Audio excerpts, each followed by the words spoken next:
Very good morning students, welcome back to your classes.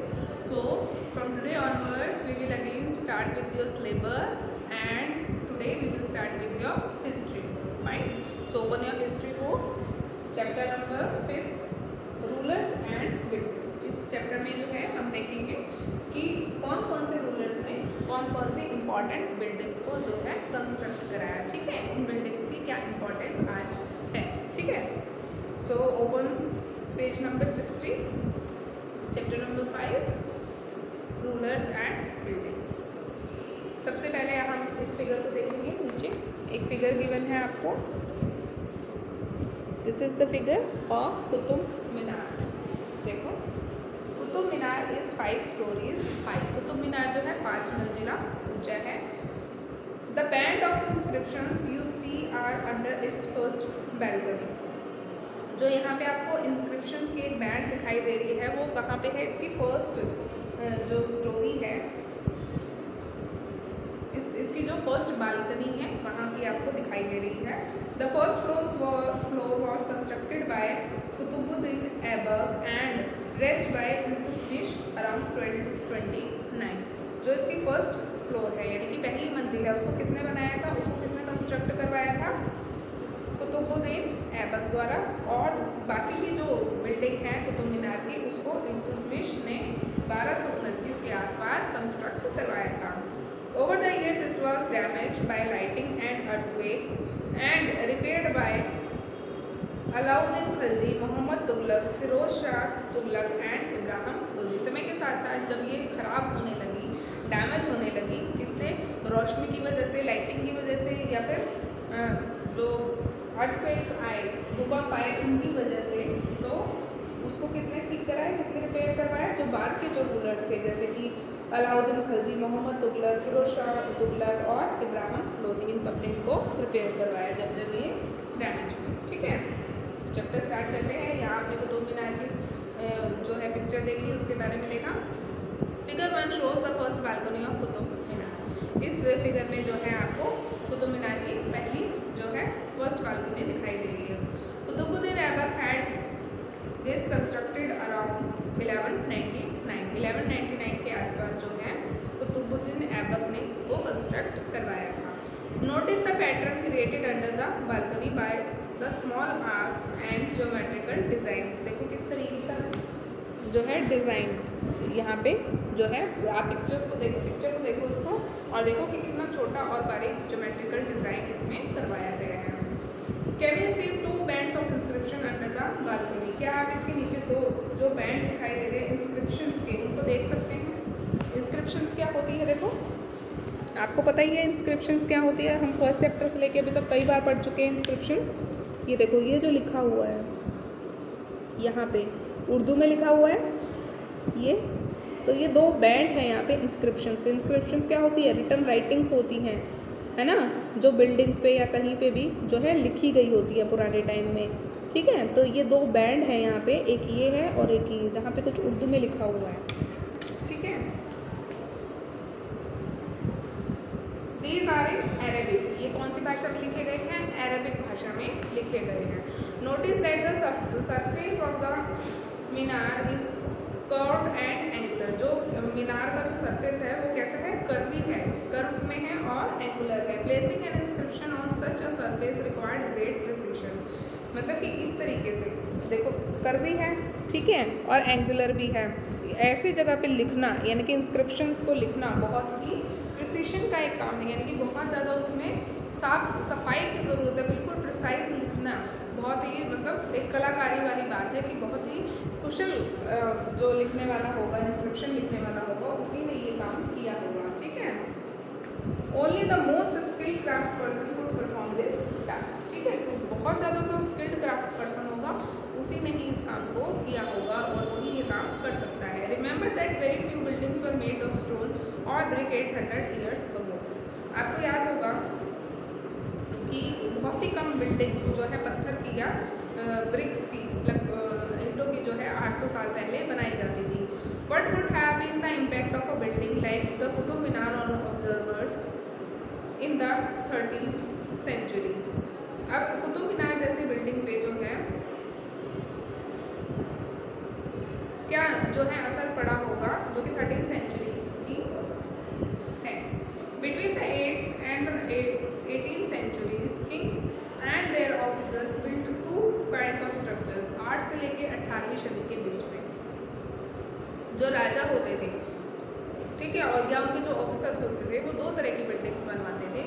The first were forts, palaces, garden, residences and Tom's, safe, protected and grandiose places of rest in this world and the next.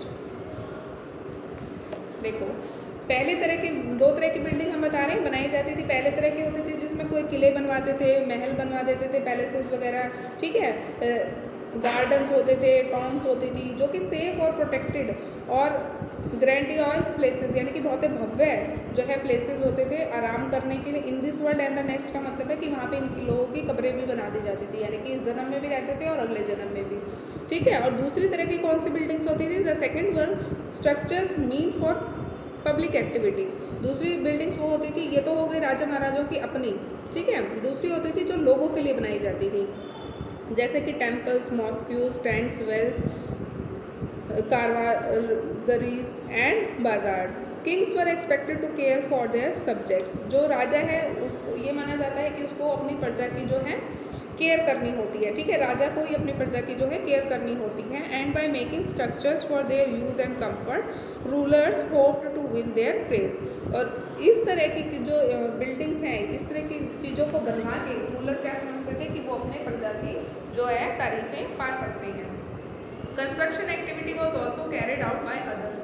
दूसरे जो लोग थे वो भी construction activities को carried out करवाते थे, including merchants, जिसमें व्यापारी भी शामिल होते थे, यानी कि व्यापारी लोग भी अपने लिए जो है बिल्डिंग्स वगैरह कंस्ट्रक्ट करवाते थे। They build temples, mosques and wells. ये लोग भी जो है जो मंदिर, मस्जिद या फिर कुएँ बनवाते थे। However domestic architecture, large mansions यानी कि havelis of merchants has survived only from the 18th century, यानी कि 18th सेंचुरी के बाद की ही जो व्यापारियों द्वारा बनाई गई आर्किटेक्चर है, जैसे कि बड़ी बड़ी हवेलियाँ हैं, ठीक है, उनको जो है 18वीं सदी के बाद ही बचाया जा सके, यानी कि उसके पहले की सारी हवेलियाँ और कंस्ट्रक्शंस जो हैं वो नष्ट हो चुकी हैं, ठीक है। Engineering skills and construction, monuments.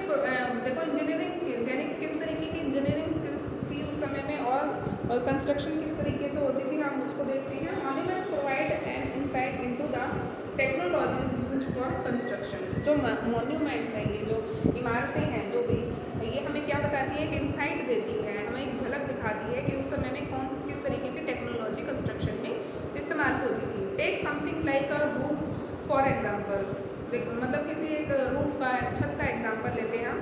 We can make this by placing wooden beams और a slab of stone across 4 walls. हम छत को किस तरीके से बना सकते हैं? देखो, जो वुडन बीम्स होते हैं, बीम्स क्या होते हैं? पिलर टाइप के, उनके ऊपर प्लेस कर सकते हैं छत को, या फिर स्लैब स्टोन के, पत्थर के स्लैब्स बना के हम छत को बना सकते हैं। 4 दीवार बनाई, उसके ऊपर पत्थरों के स्लैब बना के हम छत बना सकते हैं। But the task become difficult if you want to make a large room with an elaborate super structure. लेकिन ये तो हो गई छोटे कमरों की बात है, लेकिन जब हमें बहुत सुपर स्ट्रक्चर बनाना है, सुपर स्ट्रक्चर मतलब the part of a building above the ground floor, यानी कि ग्राउंड फ्लोर से ऊपर का पार्ट जब हमें बनाना होता है, तो ये काम यानी कि छत बनाने का काम बहुत ज़्यादा मुश्किल हो जाता है, ठीक है। This requires more sophisticated skills. इसके लिए बहुत ज़्यादा और भी कुशल जो है स्किल की, तकनीक की जो है, कुशलता की जो है ज़रूरत पड़ती है, क्योंकि ये काम और भी ज़्यादा मुश्किल हो जाता है कि फर्स्ट फ्लोर से ऊपर जब आपको छत बनानी पड़ती है, ठीक है। Between the 7th and 10th centuries, architects started adding more rooms, doors and windows to buildings। 7वीं से लेकर 10वीं शताब्दी के बीच में जो आर्किटेक्ट्स थे, उन्होंने क्या करना शुरू कर दिया? उन्होंने बिल्डिंग्स में और ज़्यादा रूम और ज़्यादा दरवाजे और खिड़कियाँ बनाने शुरू कर दिए। Roofs, doors and Windows were still made by placing a horizontal beam across 2 vertical columns. अब छत किस तरीके से बनाई जाती थी उस समय में? जो रूफ होते थे, डोर होते थे, विंडो होती थी, वो किस तरीके से? Still made by placing a horizontal beam, मतलब हॉरिजॉन्टल बीम एक रखा जाता था वर्टिकल कॉलम्स के बीच में, वर्टिकल मतलब इस तरीके से लंबाई के कॉलम्स के बीच में बीम लगा दी जाती थी हॉरिजॉन्टली, और उसकी मदद से ही जो है छत वगैरह बनाई जाती थी। ठीक है। A style of architecture called trabeate और कॉर्बेट। इस तरीके के स्टाइल को क्या कहा जाता था? ट्रेबिट और Corbett. Between the 8th and 13th century, the Trabit style was used in the construction of temples, mosques, tombs, and in buildings attached to large steep wall baoulis। यानी कि इस तरीके का जो 18वीं से लेकर 13वीं सदी के बीच में जो ट्रेबिट स्टाइल है वो किन किन चीज़ों को बनाने के लिए यूज़ किया जाता था? मंदिर, मस्जिद, टॉम्ब्स और बिल्डिंग्स, जिनके साथ जो है स्टेप्ड वेल्स यानी कि ऐसे कुएं जिनमें सीढ़ियाँ उतरती थी, ऐसे कुओं को बनाने के लिए, जिनको बाउलीज बोला जाता था, वो बनाने कंस्ट्रक्ट करने के लिए की जाती थी। ठीक है। Labour for the Agra fort built by Akbar. The Agra fort required 2000 stone cutter. अब जो आगरा में जो बना हुआ है आगरा फोर्ट, उस जो कि अकबर ने बनवाया था, उसको बनाने के लिए पत्थर काटने वाले 2000 लोग लगे थे, 2000 सीमेंट एंड लाइम मेकर्स, ठीक है, एंड 8000 लेबर्स, 8000 मजदूरों का इस्तेमाल किया गया था। ठीक है। अब नीचे देखो दो पिक्चर है आपको, फिगर 2A और 2B। Screen in the Quwwat al Islam mosque, Delhi, late 12th century. Delhi में एक मस्जिद है, लेट 12th सेंचुरी में थी, उसका एक भाग है ये। Corbelled technique use in the construction of the screen, मतलब इस तरीके की टेक्निक, कॉर्बल्ड मतलब जो इस शेप में होती है, इस शेप की टेक्निक यहाँ पे इस्तेमाल की गई है। ठीक है।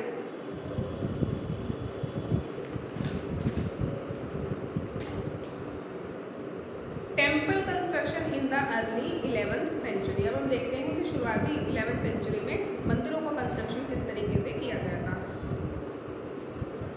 द कंद्रिया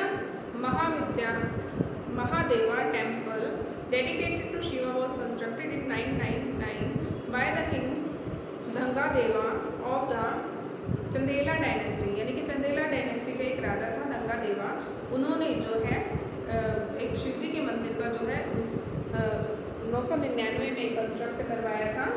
ठीक है। फिगर 3B, इसको देखेंगे फिगर 3B को, ये जो आपको दिखाई दे रही है यहाँ पे figure 3B is the plan of the temple. ये क्या है? एक प्लान है कि मंदिर को किस तरीके से बनाया जाना है, उसका एक प्लान है। An ornamented gateway led to an entrance and the main hall mahamandapa where dances were performed, यानी कि ये एक एंट्रेंस है, यहाँ से ornamented gateway led to an entrance, यहाँ से देखो गेटवे है, आगे चल के एक बड़ा हॉल है जिसको महामंडपा बोला जाता था, जहाँ पे डांसेस वगैरह परफॉर्म होते थे। The image of the chief deity was kept in the main shrine, यानी कि गर्भगृह में जो मेन भगवान की जो मूर्ति है वो वहाँ पे स्थापित होनी थी। ठीक है। चीफ डाइटी का मतलब जो जिनका मंदिर था, जो मुख्य भगवान थे, पूजनीय भगवान थे, देवी देवता जो भी थे, उनकी जो है मूर्ति जहाँ पे, ये जैसे ये शिव जी का मंदिर था तो शिव जी की मूर्ति यहाँ पे स्थापित होनी थी, जिसको क्या बोला है? Garbhagriha. This was the place for ritual worship where only the kings his immediate family and priest gather. ये वो जगह थी जहाँ पे जो पूजा से रिलेटेड रिचुअल्स होने थे, जिनको कौन कर सकता था? सिर्फ राजा, उसका जो इमीडिएट फैमिली मतलब जो उसका बेटे, पत्नी और जो बिल्कुल उसके क्लोज फैमिली मेम्बर्स थे वो कर सकते थे, या फिर प्रीस्ट यानी कि जो पुजारी होते थे सिर्फ वही यहाँ पे इकट्ठे हो सकते थे। The Khajuraho complex contained royal temples where commoners were not allowed entry. अब जो खजुराहो के कॉम्प्लेक्स हैं, खजुराहो के जो मंदिर है वो इसी तरीके के मंदिर होते थे, जो रॉयल मंदिर होते थे, जहाँ पे सिर्फ जो मतलब जो आम आदमी होते थे उनका आना प्रतिबंधित था, उनको नहीं आने दिया जाता था। द टेम्पल्स पर decorated with elaborately carved sculptures. इस तरीके से देखो, मतलब बहुत बारीकी से इनको जो है डेकोरेट किया जाता था, एलैबोरेटली कार्व्ड स्कल्पचर्स, अलग अलग स्कल्पचर्स बना के। स्कल्पचर्स क्या होते हैं? देखो, जैसे कि स्कल्पचर का मतलब ही ये होता है कि तराशना किसी चीज़ को, ठीक है, तराश कर ये जो है मंदिर बनाए जाते थे। ठीक है। अब नीचे भी देख लो, एक फिगर 4 एक और यहाँ पे गिवन है नीचे, figure 4। The the Raja Rajeshwara temple at Thanjavur had the tallest shikhara amongst temples of its time, यानी कि उस समय के जितने भी मंदिर होते थे उनमें सबसे ऊंचा शिकारा इस मंदिर का था। Constructing it was not easy because there were no cranes in those days. उस समय में इस तरीके का मंदिर, मतलब इतना ऊंचा मंदिर कंस्ट्रक्ट करना बिल्कुल भी आसान नहीं था। क्यों? क्योंकि उस समय में कोई भी क्रेन वगैरह नहीं होती थी। And the 90 ton stone for the top of the shikhara was too heavy to lift manually, यानी कि जो सबसे ऊपर जो 90 टन का जो पत्थर लगा रखा है सबसे ऊपर शिकारे में, उसको मैनुअली यानी कि आदमियों के द्वारा ऊपर तक पहुंचाना बहुत मुश्किल था, क्योंकि क्रेन तो होती नहीं थी उस टाइम पे, ठीक है। तो आदमियों के द्वारा इतने 90 टन भारी पत्थर को इतने ऊंचे पहुंचाना बहुत ही मुश्किल था। So the architects built an inclined path to the top of the temple, इसलिए जो आर्किटेक्ट्स थे उन्होंने एक इंक्लाइंड यानी कि एक झुका हुआ एक पाथ, एक रास्ता बनाया मंदिर के टॉप तक जाने के लिए। Place the boulder on rollers and rolled it all the way to the top, और इन्होंने क्या करा, इस पर एक बोल्डर के सहारे उसको रोल करते हुए ऊपर तक लेके गए, ठीक है। The path started more than 4 kilometre away so that it would not be too steep. अब उस रास्ते को जो है 4 किलोमीटर तक बनाया गया ताकि ये बिल्कुल एक जस्ट स्टीपी, मतलब एक तीखा चढ़ाई वाला रास्ता ना बन सके, धीरे धीरे उस पर लोग उसको लेके चढ़ सकें, ठीक है। तो 4 किलोमीटर लंबा रास्ता बना था। This was dismantled after the temple was constructed, और जब मंदिर पूरी तरीके से बन गया तो उस रास्ते को जो है ख़त्म कर दिया गया। क्यों? क्योंकि उस रास्ते को सिर्फ कंस्ट्रक्शन के पर्पज़ से ही बनाया गया था कि ऊपर वो पत्थर पहुंचाना है, बाद में वो रास्ते को तोड़ दिया गया। But the residents of the area remember the experience of the construction of the temple for a long time, लेकिन जो वहाँ के रहने वाले लोग थे उन्होंने बहुत लंबे समय तक इस बात को याद रखा था कि ये मंदिर किस तरीके से बना था। Even now a village near the temple is called Charupallam, the village of the incline. अभी भी एक इस मंदिर के पास एक गांव है जिसका नाम रखा गया है चारूपलम। चारूपलम का नाम मतलब ही होता है कि विलेज ऑफ द इंक्लाइन, क्योंकि यहाँ पे वो इंक्लाइंड रास्ता बना हुआ था, इसलिए उसी के नाम पे इस गांव का नाम रखा गया है चारूपलम।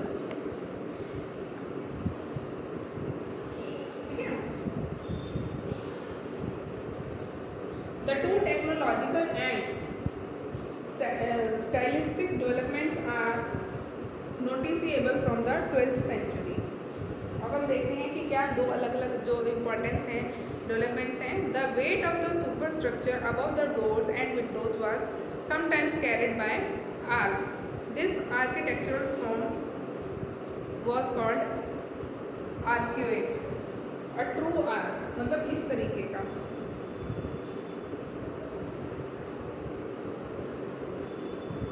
ये देखो, ये दो फिगर आपको दिखाई दे रही हैं। The true arc details from the अलई दरवाज़ा, early 14th century Kuwait al Islam mosque, जो दिल्ली में है एक मस्जिद, उसका एक दरवाज़ा है। इस तरीके के जो स्ट्रक्चर्स थे, अ ट्रू आर्क, ये देखो ये रहा यहाँ पे। The keystone at the centre of the arch transform the weight of the super structure to the base of the arch, यानी कि इस तरीके से वेट को जो है ट्रांसफ़र किया जाता था। Eight the centre of the arc transfer the weight of the super structure. Super structure क्या होता था? जो ज़मीन से ऊपर वाला फ्लोर होता था, यानी कि फर्स्ट फ्लोर से ऊपर जो फ्लोर होता था, उस सुपर स्ट्रक्चर के वेट को जो है बैलेंस करने के लिए इस तरीके से किया जाता था, ठीक है। Limestone cement was increasingly use in construction, यानी कि लाइमस्टोन सीमेंट को जो है बहुत ज़्यादा कंस्ट्रक्शन के काम के लिए यूज़ किया जाने लगा था। This was very high quality cement, ये बहुत हाई क्वालिटी का सीमेंट होता है, विच when mixed with stone chips hardened into concrete, जिसको कि जब मतलब पत्थर के चिप्स के साथ मिक्स किया जाता है तो वो एक क्या बन जाता है? कंक्रीट बन जाता है, ठीक है। This made construction of large structures easier and faster, इसकी मदद से यानी कि इस कंक्रीट की मदद से जो बड़े बड़े बिल्डिंग्स हैं, बड़े बड़े कंस्ट्रक्शन हैं, उनको आसानी से और तेज़ी से बनाया जा सकता था। Take a look at the construction site in figure 6। देखो किस तरीके से कंस्ट्रक्शन हो रही थी, फिगर 6 में हम देखेंगे। देखो यहाँ पे एक पेंटिंग दिखा रखी है कि कंस्ट्रक्शन किस तरीके से होती थी पहले के टाइम में। Painting from the Akbarnama dated 1590 and 1595 के बीच में, showing the construction of water gate at the Agra fort, यानी कि वाटर गेट किस तरीके से बनाया गया। देखो इस तरीके से किस तरीके से लोग ऊपर जा रहे हैं लेके, ठीक है, सामान को। ये रास्ता बनाया हुआ है, पहले घोड़ों पे लेके आ रहे हैं, फिर यहाँ से पैदल लोग लेके ऊपर चल रहे हैं और फिर इस तरीके से इसको कंस्ट्रक्ट किया जा रहा है, ठीक है।